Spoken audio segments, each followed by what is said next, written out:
ربیع الاول کا مہینہ شروع ہو چکا ہے اور یہ وہ مبارک مہینہ ہے جس میں ہم سب کے آقا نامدار سید الاولین والآخرین سردار دو عالم محمد مصطفیٰ صلی اللہ علیہ وسلم اس دنیا میں تشریف لائے۔ آپ کی ولادت باسعادت اسی مہینے میں ہوئی، اور اگر اسلام میں کسی شخصیت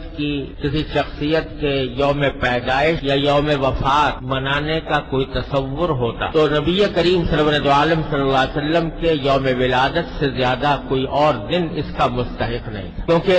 یہ وہ دن تھا جس میں اللہ تبارک و تعالی نے انسانیت کی رہنمائی کے لیے حضور نبی کریم سرور دو عالم صلی اللہ علیہ وسلم کو دنیا میں مبعوث فرمایا، دنیا کے اندر بھیجا، اور وہ ذات اقدس اس دنیا میں تشریف لائی جس کو ساری کائنات کی تخلیق کا مقصد کہا جائے تو غلط نہیں ہو۔ ایک روایت لوگوں کے زبان پر مشہور ہے کہ اللہ تبارک و تعالی نے حضور اقدس صلی اللہ علیہ وسلم سے فرمایا کہ لولاک لما خلقت الافلاک، یعنی اگر آپ نہ ہوتے تو میں ان آسمانوں کو پیدا نہ کرتا۔ یہ روایت سند کے اعتبار سے تو یہ موضوع ہے، یعنی صحیح نہیں ہے، یہ حدیث کے طور پر درست نہیں ہے، لیکن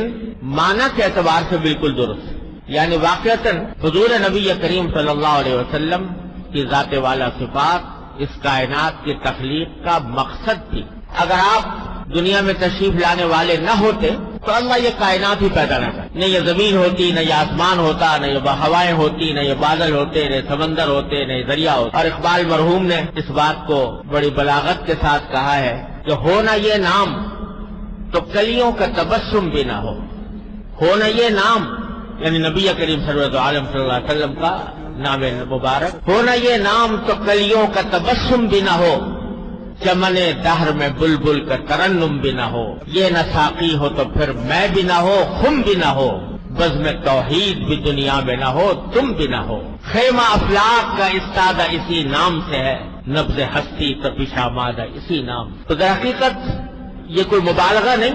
حقیقت ہے کہ حضور سرور دو عالم صلی اللہ علیہ وسلم اس پوری کائنات کی تخلیق کا مقصد ہے۔ لہذا جس دن